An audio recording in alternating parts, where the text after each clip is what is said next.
Okay, so thank you guys for coming on our last session of the day, of the meeting actually. So we wanted to reward everybody for making it to this session. So we've got a little round of trivia and some prizes before every talk. So the rules are, if you know it, raise your hand and yell out the answer, and the prizes will be promptly given to you.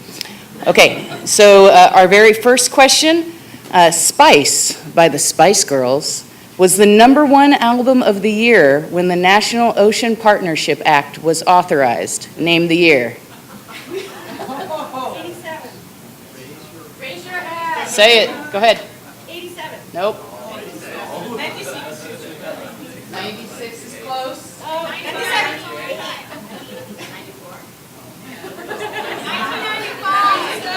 97. You get a bottle of white wine and some music from 1997.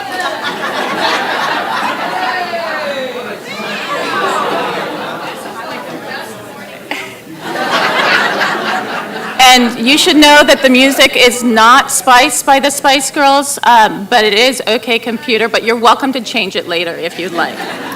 OK Computer by Radiohead only made it to 21 in that year.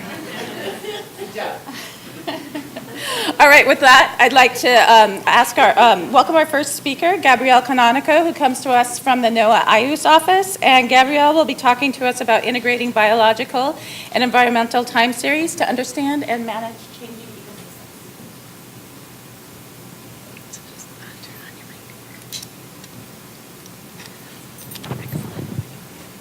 So you can hear me?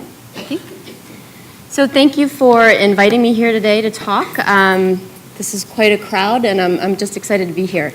I do come from NOAA. I'm part of the U.S. Integrated Ocean Observing System Program Office. And, I wanted to talk a little bit about the importance of integrating biological and environmental time series, and also from a programmatic perspective to talk a little bit about how we in the ocean observing community are thinking about doing that. So as I said, I come from IOOS, which is a cooperative and coordinated network of federal and non-federal partners collecting, observing data sets and making those widely accessible to support many different U.S. priorities related to maritime safety, public and ecosystem health, and other things of benefit to society. This just shows the footprint of IOOS in the United States. We're represented by 11 regional associations across all of the U.S. coasts and the Great Lakes. And those regional associations do extensive outreach with stakeholders to understand observing priorities at the regional level. And then those kind of feed up into our national systems and national approaches and inform our national priorities. IOOS is also the U.S. contribution to the Global Ocean Observing System. That's the GOOS logo at the top right of the screen, which is important because we're participating in routine global ocean observing activities and dialogue to advance that system. Another thing that we do in the United States is advancing different observing communities of practice, you might call them. And we have a long history of doing this in the physical and biogeochemical realm. The area of biology is a little newer for us. Over the past years, we've been making some progress to understand what those core variables we should be observing might be, and advancing networks, including the Marine Biodiversity Observation Network and the Animal Telemetry Network. And I will talk a little bit more about MBON as we go. And I mentioned those biological core variables. This is a lot of words on this slide. But this is the official list of the IOOS core variables for all areas that we are responsible for observing. And this is a program mandated by Congress, so we do have formal requirements that we need to report on regularly. The biology variables are highlighted here in gray. It's really most things that you can think of related to observing biology in the oceans. So it's a big list.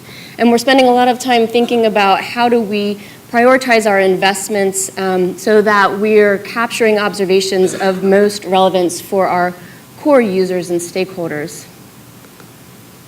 And that list of IOOS core variables is also supportive of the global observing priorities for biology and ecosystem ocean observing activities. This is the GOOS list of biology and ecosystem essential ocean variables. Some of you have heard that term EOVS.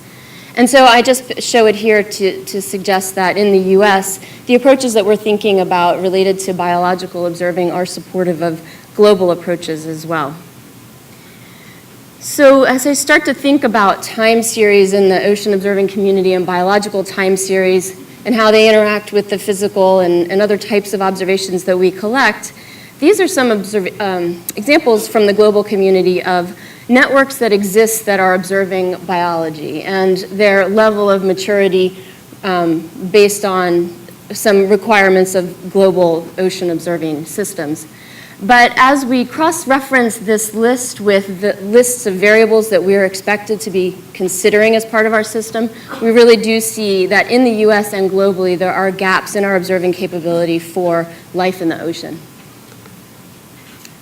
We know the time series are critical because as we collectively they represent how a system, process, or behavior changes over time and can represent the rate and extent of that change. And they enable us to track conditions, see anomalies, and sometimes forecast change. Time series work at multiple scales, so they may be generated from remote sensing observations or in situ observations, or other things in between, including traditional survey methods, visual surveys, technology-supported observations, including automated image recognition, imaging flow cytobots, environmental sample processors, things that many of you may be familiar with. And these can be layered into existing observing networks, but it's really critical, and we've been thinking a lot about how do you integrate across disciplines so that we are really understanding changes to marine life and ecosystems. We have a sense that we have abiotic time series fairly well in hand, certainly in the US observing system, that's the perspective, but that we have a lot to do related to establishing and making accessible biological time series data. And so towards that end, and recognizing that there have been huge investments in biodiversity monitoring and as well as ocean observing systems, but that there is not a systematic effort to observe life in the sea. So a lot of work going on, but where are those observations and those data, and are they generally accessible so that we can establish status and trends, that we can inform assessments of ocean conditions and marine life. This has been a topic of conversation, certainly among the federal community and in the scientific community for some time, not beginning with the census of marine life, but that was certainly an important step along the process, so that's indicated here on the timeline. I represent also a federal effort called the National Oceanographic Partnership Program. I co-chair with NASA and BOEM a working group focused on how federal agencies can leverage investments in biodiversity and biological observing. And that working group back in 2010 hosted a workshop about how, and this workshop was not just with federal agencies, but with the scientific community. How can we attain an operational marine biodiversity observation network? And what does that entail? And what methods are we interested in? And what are our priorities for such a network? And one of the recommendations from that workshop was that we launch demonstration projects to explore these questions a little bit. So NOAA with NASA and the Bureau of Ocean Energy Management, and also an industry partner that came to the table for the first year, Shell Oil, we launched in 2014 three 5-year demonstration projects to show how we might establish an MBON for the nation. This represents approximately a $17 million investment over those 5 years, broad partnerships, new funding partners at the table as we've gone along, including NSF. Those partnerships include other federal agencies, but also state fish and wildlife agencies, NGOs. And there's been good success that we've seen, and the federal sponsors are very keen to explore how we will expand and continue this effort beyond 2019. So I'll say it again because it's so important, but we're not trying to recreate the wheel. So an MBON focus really is how can we integrate existing monitoring, in some cases so that we can create time series based on data that's been collected over the years. And as we start to explore that, where are there gaps that we need to fill? We can do this through advancing some core technologies. We'd like to do this in a way that serves users because from a sustainability perspective, that makes the most sense if we're creating demand for the tools and the observations that we're generating. And we want to expand access for the community to marine biological data and information. We want to share the best practices and protocols that we're developing along the way, and that speaks towards building capacity both in the US for these capabilities and globally. One of the partners that we are engaged with is the Smithsonian Marine Global Earth Observatory. So they are an MBON partner. They are not one of the 3 demonstration projects that I mentioned, but they come to the table very eager to partner with us on those best practices approaches, the generation of data and making those data accessible. Their focus is really nearshore, diver-based surveys, looking at coastal seabed areas, seagrasses, predation, and generating diversity time series in that realm. The 3 projects, the demonstration projects that I mentioned, which are operating in Santa Barbara Channel, in the Arctic Chukchi Sea, and across multiple national marine sanctuaries, including Florida Keys National Marine Sanctuary, Monterey Bay, and Flower Garden Banks, are all looking at how to integrate satellite observations into our understanding of changes in biodiversity. So as they're generating biodiversity and biological data, thinking about the contextual information provided by satellites. One of the efforts that the 3 MBON demonstrations have been advancing was born here, I think. The MBON Seascapes, or the Seascapes approach, is a biogeographic framework, sort of borrowing from some terrestrial approaches, to create dynamic seascapes and animated maps of changing conditions in the ocean based on satellite variables. And seeing the relevance of seascapes to understanding conditions and tracking features, planning cruises, managing resources, there has been a user demand for the routine generation of these products, and so NOAA will support that through its Coast Watch program. And we'll also see those generated by NASA coverage. MBON projects are also advancing methods for environmental DNA and application of those methodologies in an operational observing system, comparing those results with existing time series established through other means, and comparing data across trophic levels and regions. And now I'm just offering a few examples of things that we're thinking about in the MBON community.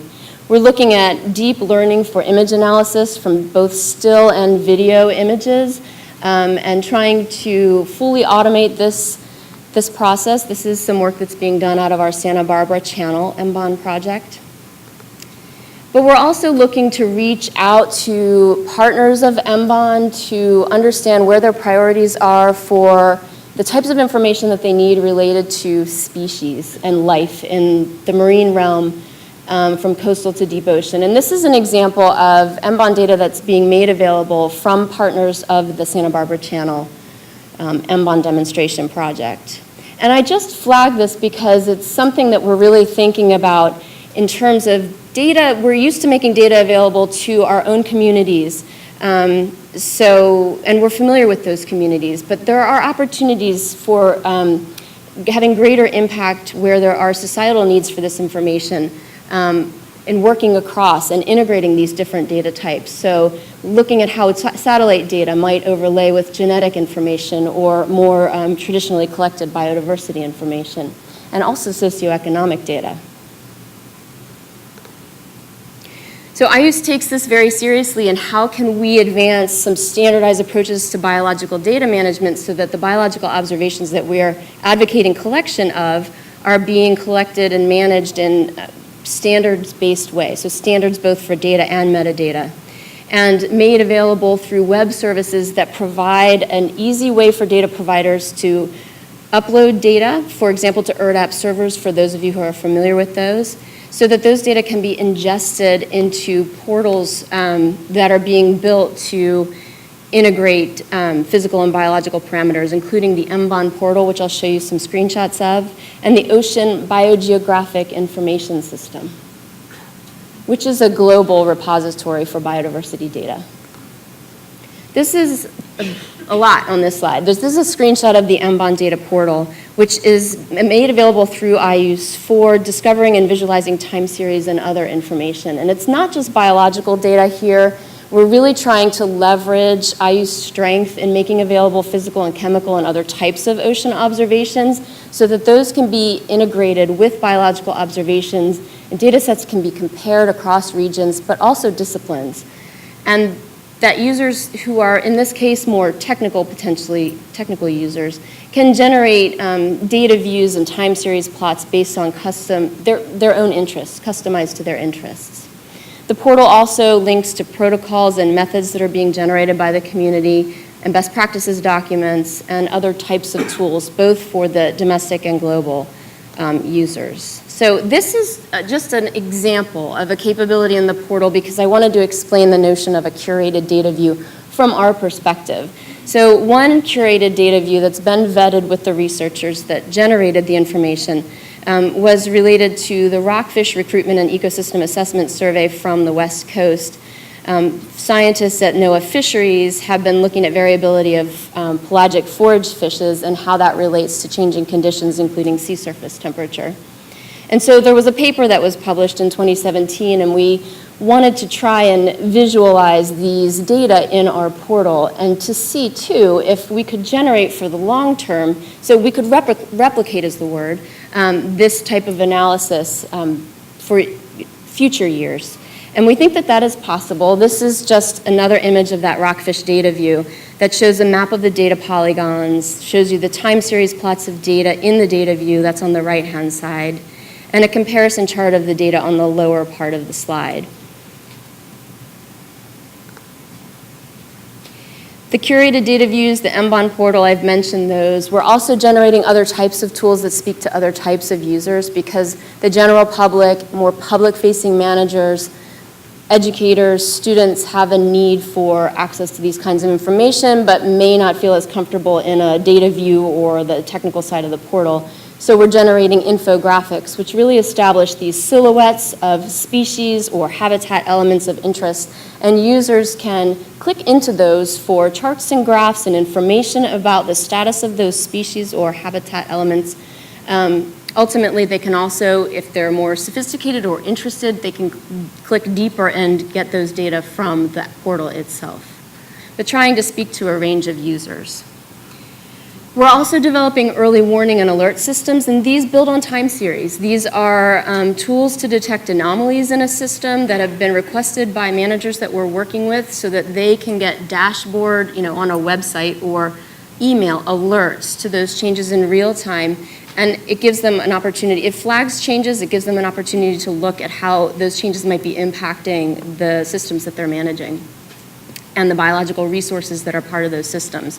We're piloting this for the Flower Garden Banks National Marine Survey, National Marine Sanctuary, building on some information that we learned during a mortality event of corals and sponges in 2016, but it's scalable to other areas, we think, as well.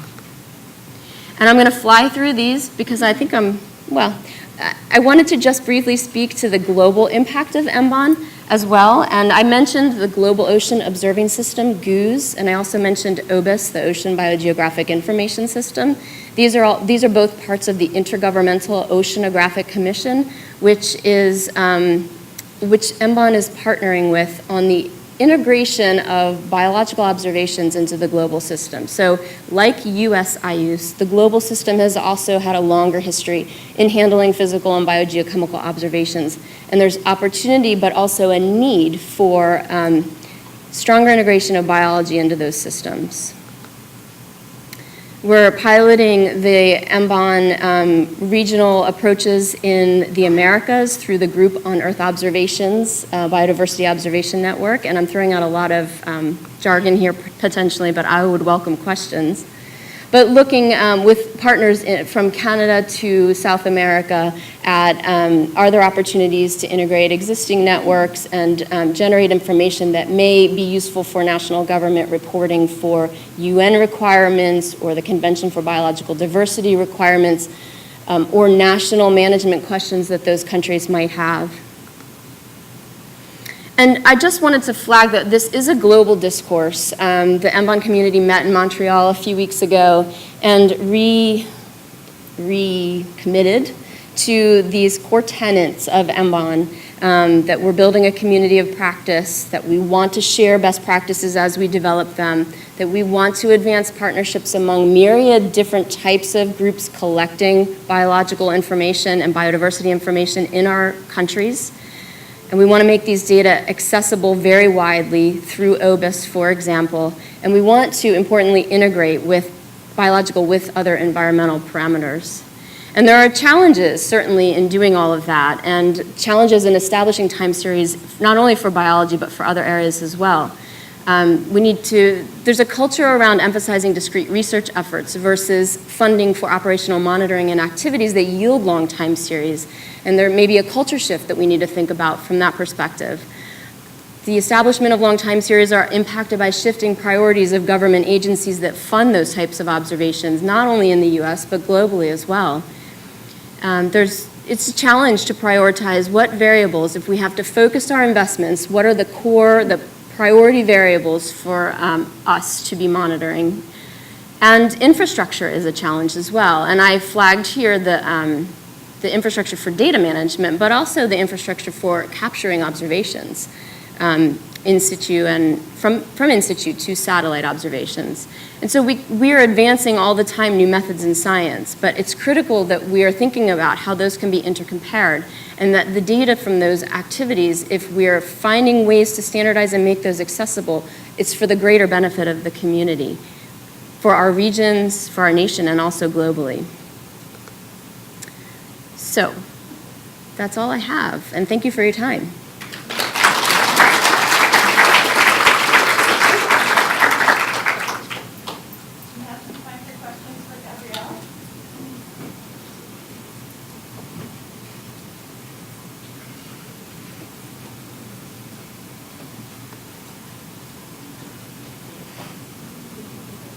I'm Tatiana Reinierson from the University of Rhode Island.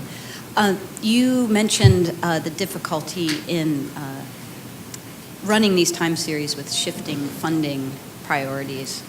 That first set of demonstration MBONs is probably coming to the end of its, 5-year term. What are we looking at going forward in terms of those MBONs continuing or also expanding to other MBONs around the coast? So it's a good question. I've mentioned my role in the Not Biodiversity Committee, and that committee has been thinking a lot about these questions. So we've got 3 demonstration projects. We've learned a lot from them. There are some things that those projects offer to us that we would like to see continue, but also expanded into other regions. So we're thinking about how to call to the community for to support that type of work. But I think there are other approaches to also sustaining some of this effort. And so wearing my IOOS hat,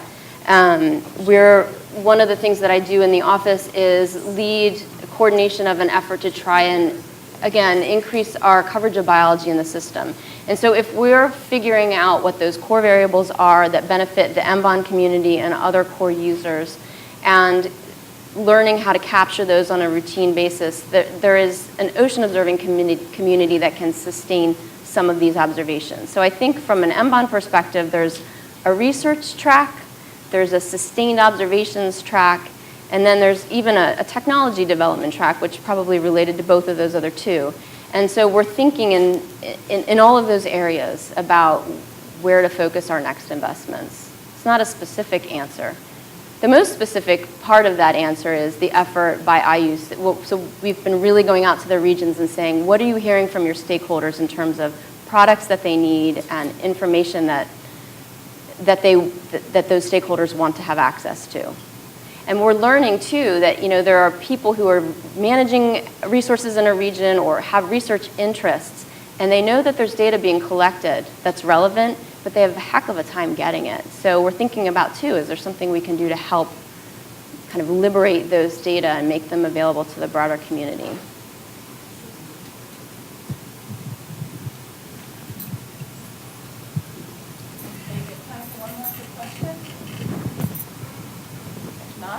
Thank you, Gabrielle, I guess.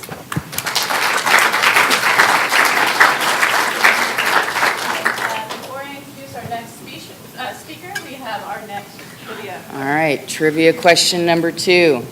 We're about to hear about a very exciting new LTER that's building on data that was collected from Martha's Vineyard Coastal Observatory. So fill in the blank, you can yell out the answer.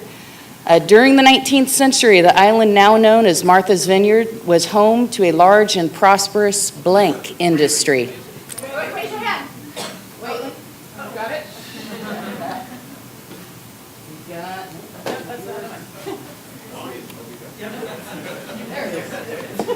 Got a copy of Moby Dick and Archival of St. Bede's Waterfall. We can bring it up a little bit. No, that's okay. Can I move that? Oh,